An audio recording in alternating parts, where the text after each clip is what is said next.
Arihna ya Bilal, arihna ya Bilal. Rehatkan kami wahai Bilal, rehatkan kami. Maknanya Bilal faham lah tu, dia terus komat. Sebab bagi Nabi dan sahabat, solat tu adalah kerehatan, bukan keberatan. Kerehatan. Okay. Tuan-tuan, Bilal ni tuan-tuan, bila Rasulullah wafat, dia tak sanggup lagi jadi muazzin dan tukang azan. Bukan dia jual mahal tuan-tuan, sebab cinta dia bersangatan pada Nabi. Sebab dia tahu bila dia azan, tak lama lagi Rasulullah datang akan bagi tahu dan bisik kat telinga dia, arihna ya Bilal. Sedangkan individu itu sudah tidak ada. Dan dia tengok Masjid Nabawi tuan-tuan, seolah-olah dia nampak kelibat-kelibat Nabi masih ada, tak lama lagi akan mengimamkan solat, dan akulah tukang azannya. Tuan-tuan, perkara kedua, bila tak sanggup lagi jadi muazzin dan tukang azan, sebab dalam azan itu ada sebut perkataan asyhadu anna Muhammadar Rasulullah. Ada sebut perkataan Muhammad. Sebut aja pun tuan-tuan, seolah-olah telah mengguris-guris kerinduan hati Bilal tuan-tuan. Dia tak sanggup duduk kat Madinah. Dia resign. Dia pun pergilah ke Syam ataupun Syria.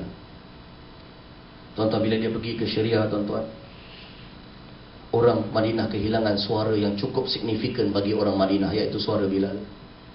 Sehinggalah cucu zuriat keturunan Nabi yang bernama Hasan dan Husin rindu sangat dengan suara tu. Tiba-tiba Hasan dan Husain dia bising-bising kat Madinah. Dia kata, mana suara pakcik Bilal? Kami rindu dengar suara itu. Tolonglah datangkan pakcik Bilal pada kami.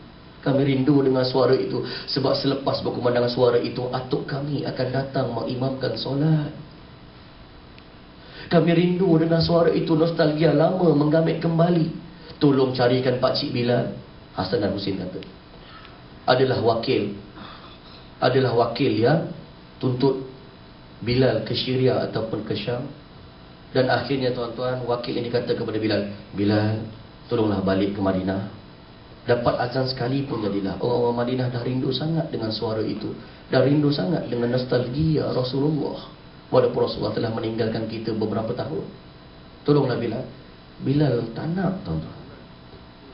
Tapi orang ini tuan-tuan, dia menggunakan ayat Paul yang disebutkan oleh Hasan dan Husin. Wahai Bilal, aku bukan suruh kau sahaja tu, wahai Bilal. Tapi yang suruh kau ni dan minta sangat ni adalah zuriat keturunan Nabi yang kita cintai, Hasan dan Husin Bilal. Dia kata sekali dengar azan pun jadilah dia dah rindu sangat dengan suara kau. Ini zuriat keturunan Nabi, cucu Nabi. Baliklah Bilal. Bilal keberatan tuan-tuan. Tapi dengan tenaga yang ada tuan-tuan, dia pun baliklah ke Madinah. Demi cucu Rasulullah yang dicintai. Tuan-tuan, sampai ke Madinah, Bilal tuan-tuan terpaku melihat Masjid Nabawi dan menitis air mata tuan-tuan.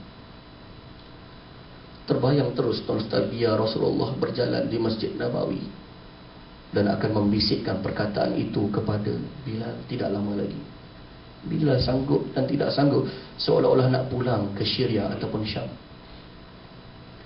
Tuan-tuan, ketika mana dia nak pulang dan dah tak jadi bila melihat Masjid Nabawi, datanglah dua cucu Rasulullah, Hasan dan Husin. Pakcik Bilal, tolonglah Pakcik Bilal, atas rayuan kami cucu Rasulullah, tolonglah azan, kami rindu dengar suara itu Pakcik Bilal, tolonglah Pakcik Bilal. Tuan-tuan, akhirnya Bilal dalam keadaan keberatan, cubalah juga untuk azan.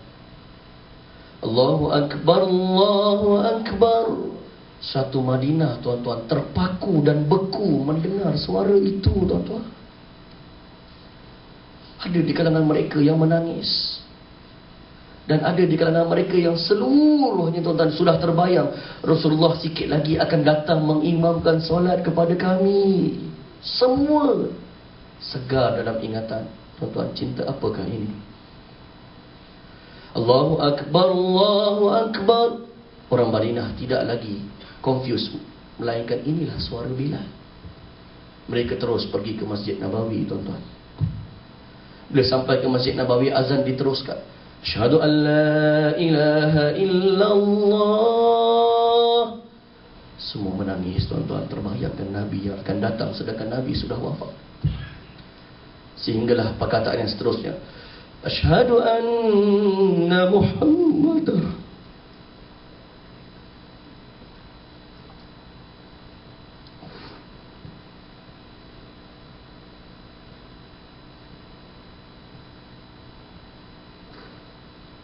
Tuan-tuan, Bilal tidak sanggup meneruskan azannya, tuan-tuan, kerana hatinya terguris menyebut nama insan yang dicintai, yang tidak dapat berjumpa dengannya lagi, tuan-tuan.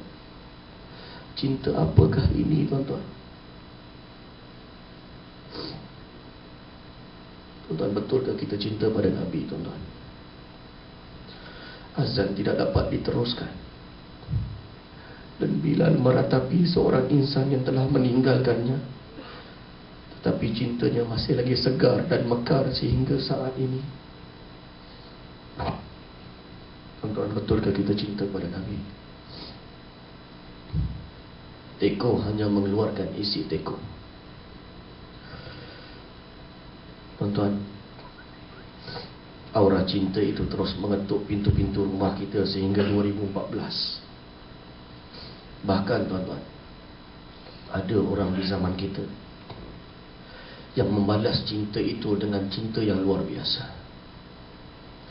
Bukan sekadar tuan-tuan memperbanyakkan selawat pada Nabi, tapi orang ini, tuan-tuan, banyak memberi khidmat secara percuma kepada masyarakat. Bertahap profesor, seorang berjuang yang memperjuangkan Islam, yang tahajud yang tidak tinggal dan selawatnya dahsyat. Saya tidak seorang pada hari ini, tuan-tuan.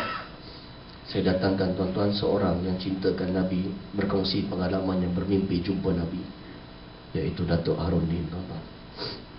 Saksikan bersama. Man kadaba alayya muta'ammidan falyatabawwa maq'adahu minan nar. Hadis sahih.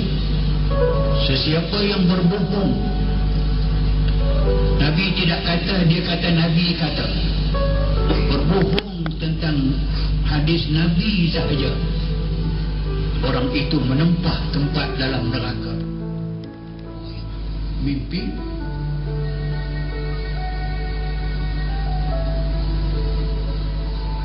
saya berjumpa dengan Nabi, berdepan. Saya mengadu kepada Nabi, saya sakit belakang, susah nak rokok, nak sujud.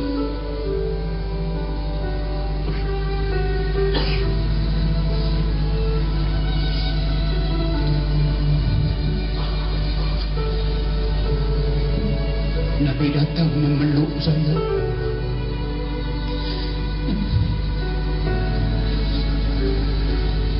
Memegang belakang saya, mengurutnya ke bawah.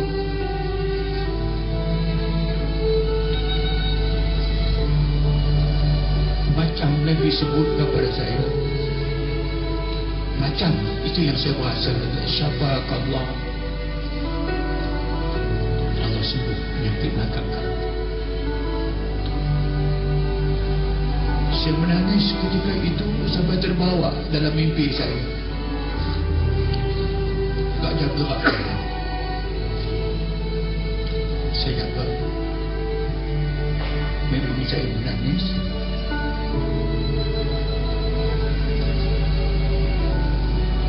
Siapa saya? Siapa Nabi nak peluk saya?